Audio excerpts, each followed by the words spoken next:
listening to Let Your Voice Be Heard. Today, this is a topic. Let's talk about sex. How do we handle this issue? There are a lot more risky behaviors in drinking or drug use that affect sexual activity.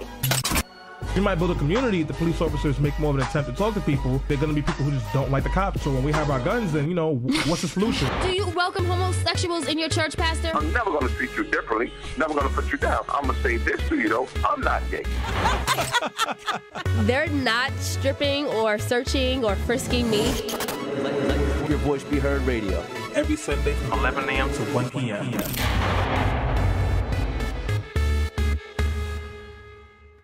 So again, after talking about student debt, the student loan crisis, and questioning the worth of a college degree in today's marketplace earlier in today's show, it's only right to continue with a discussion about the unemployment rate, which currently sits at 7.8%, and the job market.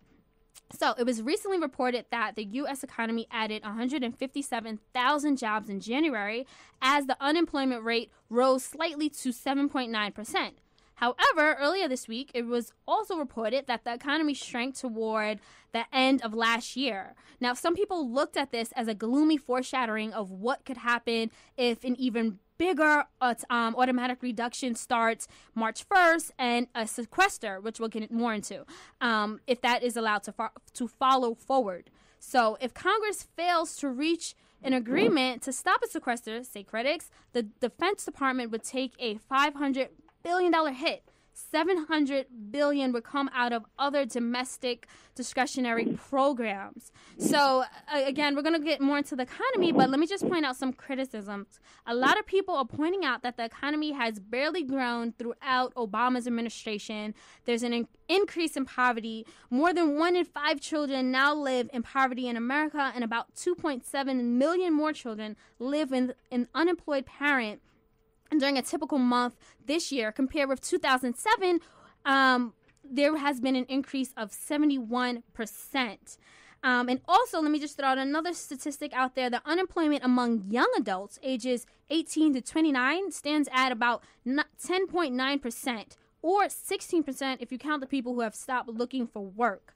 So on the other side of that argument, supporters of the Obama administration are saying that, yes, work needs to be done, but today's employment report proves further evidence that the economy is continuing to heal from the wounds inflicted from, of course, we know the Bush era, in which we had the worst economic downturn since the Great Depression. So to help us kind of explore and figure out and give us a little more insight about what's really going on, who's to blame, and what's the solution, we have a special guest on the line. His name is Patrick Reis. He is a financial reporter from Politico, and we all know how much Let Your Voice Be Heard loves Politico. Thank you so much for joining us here, Patrick. Hey, thanks for having me on. It's nice to talk to you. Yes, nice to talk to you, too. So one of the things that I mentioned a few moments ago was a sequester. So if you've been following, listeners, if you've been following the economy, or if you haven't, you might have come across this term, a sequester. So if you can just define what that is, and also what are some of the pros and cons, because in the economy debate, there's a lot of criticism on both sides. Some people are saying that this could help us, but also it could hurt us. So if you can give us some insight starting from right there.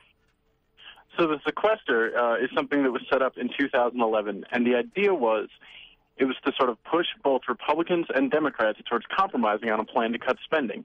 The idea was we'll have sort of an anvil hanging over their heads, an outcome that nobody wants. And unless they come to a better deal, that's the outcome that everyone will get. Well, as it turns out, that anvil wasn't enough to get them to a deal. So now, in the next few months, we're facing it falling on our heads. It's an across-the-board spending cut, both to the Defense Department and to domestic programs, things like Pell Grants for education, possibly Head Start, programs that a lot of liberals and Democrats consider very important as well. And so that's set to kick in. It was originally set to kick in at the first of this year. It's been delayed a few months, but it is coming in March unless, Congress and the president can agree on an action to avoid it. There are some people who say that this is the way to go. They say that what's really holding the economy back is the debt that the federal government has. There are other people who say that that's, sort of a smokescreen, and that the real intention there is to get spending cuts because of a philosophical reason, and that they say by the government sort of pulling more money out of the economy, that is actually what would hurt, jobs and economic growth and people's ability to, sort of prosper and live the lives they hope for. Wow. So again, I know you mentioned the fiscal deadline of March 1st. You're saying if a sequester does happen, it will happen on March 1st. Are there any, I guess, telltale signs of that will kind of predict if we are heading in this direction or if we aren't in the next couple of weeks that we should be watching out for? Well, if you listen to what's coming out of the leaders of both Democrats and Republicans in Congress, and if you listen to what's happening in the White House so far, the things that people have said seem like there's no room for compromise. However, it's worth remembering that we've sort of gone through year after year of these standoffs, and throughout we've heard, oh, we won't give on this, oh, we won't give on that, and the two sides have seemed too far apart for any sort of compromise. Mm-hmm. And then, at the last moment, all of a sudden people have blinked and we've come to the middle and we've seen some compromises, most recently at the start of this year when they agreed to, 1, delay the sequester, and 2, reach a deal on tax rates for the wealthiest Americans.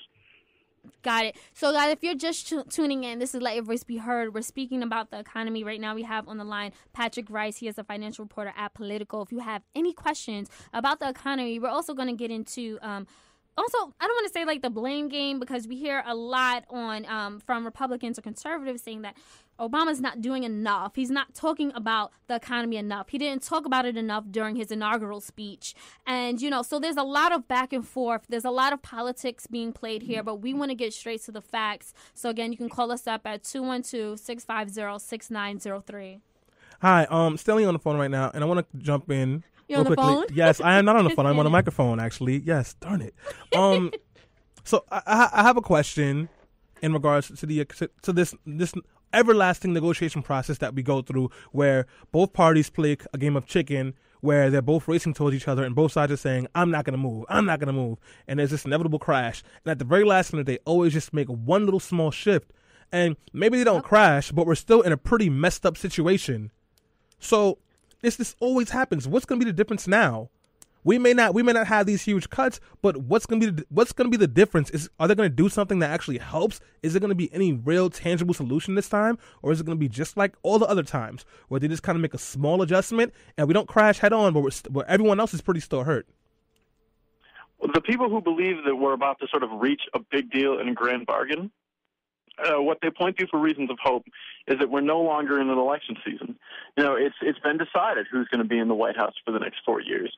And so, as before, a lot of the incentives were to make the other side look bad. Now there's a hope, and let me reiterate that that's just a hope, that now both sides will turn to, instead of how can I get elected, they'll think a little more closely about, okay, now I'm in office, now what do I want my legacy to be going forward? Okay.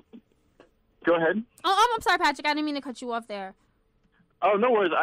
I think what's important to remember is that if you're in the House, you have an election every 2 years. If you're in the Senate, some members of your party are coming up every 2 years.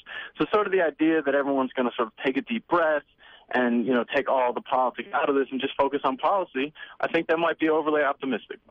Okay, fair enough. I have a question I want to throw out there because for the most part, when we look at Obama's record and the economy, we know it's been such a slow growth. The progression is so minor. It kind of seems like he does shift away from it. He doesn't really address it head on. And I know that he's making different progressive steps, and he gets a lot of backlash in the Congress and conservatives who just have been and proven themselves to be obstructionists. So I want to know if you can kind of point out and walk us through the last 4 years. What steps has the Obama administration been making to create job growth and to revitalize the economy? And after, if you can also explain what else he should be doing. The first part, their signature economic policy was what was called the stimulus. Shortly after taking office in 2011, President Obama introduced a plan to put nearly $1 trillion of government spending and then about a third more in tax cuts. And the idea was we're going to get the government spending money to hire people to do things, or spending money to pay private companies to hire people to do things. And the hope was that simultaneously we would employ people and we would get projects done that would benefit, Americans for generations going forward. Things like better highways, faster internet, more efficient buildings. That program lasted for a year and a half, and then by design, the spending sort of dipped, and we went back to normal levels. The Obama administration and supporters of this stimulus would argue that this was a huge success, that it essentially took us from plummeting towards disaster to leveling out and slowly pulling back out of the decline. Its critics would argue, they would say, well, look at this. We still have high unemployment. We still have 12.3 million people who are looking for jobs and can't find one. And they would say, if this was so great, why are we still in such a dire situation? So I guess the question is, you have to make that judgment for yourself. Is it better than it would have been, or is it still dismal? And so, you have to decide for yourself, is this the direction we should go in the future, or have we already gone too far in this direction? Do we need to try something else? Well, Patrick, everything changed in 2012 when the Republican Congress took over. Everything changed in 2010 when the Republican Congress took over. I realize I made a mistake. The stimulus was 2009 and not 2011. My apologies. Everything changed in 2011 when congressional Republicans took over the House of Representatives. And all of a sudden, the Obama administration no longer had the ability to enact exactly what it thought should be done with the economy. And the two sides have been basically in a stalemate ever since, because Republicans have the polar opposite idea of how one expands the economy. Their idea is we got to cut spending, cut the debt, cut the deficit, and because of that, somehow the private sector will be freed up and flourish. And that's how we're going to get jobs. Well, what exactly when works? People say, why aren't they doing more? The thing is, both sides believe, okay, this is what we're doing to help. But there's sort of no give there, because the two philosophies are, one's pulling in the exact opposite direction of the other. Well, I mean, okay, but I don't, and no gripe on you, but to them, I don't care about what they think or what they feel. Could you help us to figure out what would exactly work? What's the working plan? Who cares about their ideologies? They're all idiots as far as I'm concerned. What is the way to actually do something about this? You're asking me how we solve the economy? Well, he would be president. Well, that is true. That is true. Okay. I mean, obviously, I don't expect you to be super intelligent, even though I'm biased. So I think everyone from Politico knows everything about everything in life. So forgive me. Well, we do, of course. It's just sometimes we like to keep it to ourselves. Yeah, so I understand. Gotcha. Greatness in silence is always sometimes a good thing. But is there have nonpartisan economists suggested something that might work, or has it been? Go ahead. I'm sorry. Well, I wish I could tell you that, economists have all sort of gotten together and come up with one solid theory. But the truth is, economists are as divided on this as politicians. Economics is as much an art as it is a science. And, depending on what you want to look at, you can believe, one policy prescription or the other one is better. All I can tell you is that someone like Paul Krugman at the New York Times, he would tell you that we need to ignore the deficit for now and focus for now on more spending and more stimulus. Other economists who are smart, well-intentioned people will tell you, no, that's backwards. The question of sort of what's going to happen and what could immediately be done, I think for that, you sort of have to look more locally. You have to look at yourself and you have to think, how can I help myself? How can I help the people around me? And if everyone were to do that collectively, that might be a solution. But in terms of sort of one magic bullet from the government, I don't think that exists. So we have Patrick Rice on the line from Politico. We're taking a quick break, but we're going to talk more about the economy, Obama's record, and what's really going on, and what's going wrong. I know I said that twice, or at least 3 times, but we're going to find out right when we get back on Let Your Voice Be Heard, right here on WHCR. Listening to Let Your Voice Be Heard. Today, this is the topic. Let's talk about sex. How do we handle this issue? There are a lot more risky behaviors in drinking or drug use that affect sexual activity. You might build a community. The police officers make more of an attempt to talk to people. They're going to be people who just don't like the cops. So when we have our guns, then, what's the solution? Do you welcome homosexuals in your church, Pastor? I'm never going to treat you differently. Never going to put you down. I'm going to say this to you, though. I'm not gay. They're not stripping or searching or frisking me. Let Your Voice Be Heard radio. Every Sunday from 11 a.m. to 1 p.m.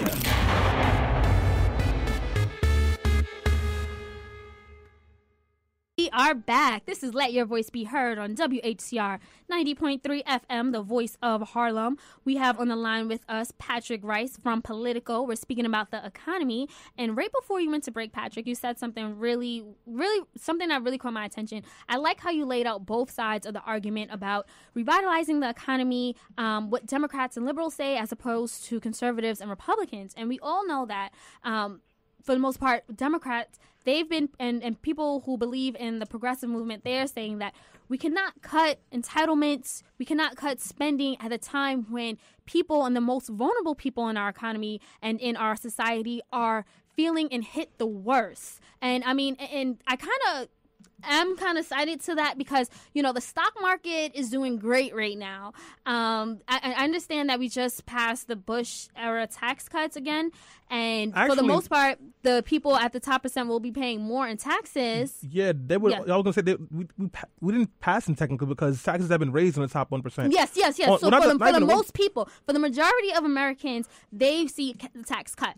But I'm sorry, excuse me, I meant to say that for the top 2%, 400,000 for single people, 450,000 for couples. They will be paying more in taxes. So I kind of want to just get into that conversation a little bit more because how could I mean, you know, looking at it from my standpoint and, of course, my perspective on life, it's just that how can cutting entitlement programs, Social Security, Medicare, and, you know, how would this help people and Americans in our economy? I mean, it's essentially the big gamble. What you hope is that if you sort of pull back in these entitlement programs, one, it'll reduce the deficit. And if you're of that school of thought, your belief is that this deficit has scared people away from, you know, making the sort of moves that will grow the economy, you know, opening a business, you know, taking on new workers in an existing business, things like that. Your other hope, and this is sort of part of the grand philosophy, is the idea that some of these entitlement programs, the belief is that they actually hold people back. The belief is that, you know, people sort of become dependent on them, and it saps their energy and their creativity and their drive. Now, there's another school of people who say that that's baloney. That they say that essentially, you know, these programs are what give people sort of the step up they need to, you know, to take those chances. You know, take the chances that we all have to take, you know, if we want to have, you know, more successful, more prosperous lives. And so the sort of back and forth on that is you know, it's a pretty intense argument. All right, that's a pretty fair explanation. For those of you who are listening who have questions, comments, or, you know, concerns, our number is 212-650-6903. Again, that is 212-650-6903. And Patrick, I have two questions for you. One is, you know, and I could be wrong. Obviously, I'm not a financial expert of any sort, and I don't work at Politico because of that, because I'm not awesome enough. Just kidding. It's my joke for today. Thank you for pandering. Yes, I like the pander. It's good. But I heard somewhere that, you know, having a bit of a deficit or some debt is a good thing because it keeps you, you know, paying something, so it legitimizes your credit. So, you know, that's one. So, I mean, is a deficit too bad of a thing as long as you're able to, if you're able to pay it? If you're not able to pay it, that's one thing. But if you're able to pay it, is having some sort of deficit that much of a, you know, of a bad thing to have? That's one. And two, the perception you say of, like, some people arguing that people become dependent on welfare, and it brings me back to Ronald Reagan's, like, you know, that picture he drew of the welfare queen, of that person who lives their whole life taking advantage of public assistance, and who, like, they have a good job, or maybe they just don't have a job and they won't ever get a job because, you know, they just know this money's always going to come to them. Most people, you know, I know this because I work with people who have public assistance, they're getting like $20 a week or a month in some occasions. How true is that, like, that belief today? Well, you know, I can't speak to every individual circumstance. I think if you take a broad look at the statistics, many people who are on public assistance are working one job, two jobs, working late hours. So, you know, when you talk about something like this, you have to remember that, you know, there's no sort of universal circumstance. You know, there is no one person who represents everyone who's on welfare. You know, that cuts across a broad spectrum of society. There's also a lot of research that suggests that a huge portion of the American population at some point in their life will be part of some government assistance program. So, you know, we sort of like to think of, like, there's these people who get assistance and these people who don't. But you have to remember that over a 60, 70-year, you know, adulthood, you know, some people go on them and get off them, and some go on to become very successful, and, you know, some, you know, stay on them for a long time. So it's important not to generalize, and it's important to deal in sort of numbers and careful study, and not in stereotypes. As to your first question, I'm guessing you're going to have to remind me what it is. I apologize. No problem. The first question was, isn't it, like, just, I guess, agreed upon that some kind of deficit or debt is good because it legitimizes your credit because you're always, as long as you can pay for it. So, it's student loan debt is a good thing if you're paying it because then it shows that you're responsible. So I guess in a larger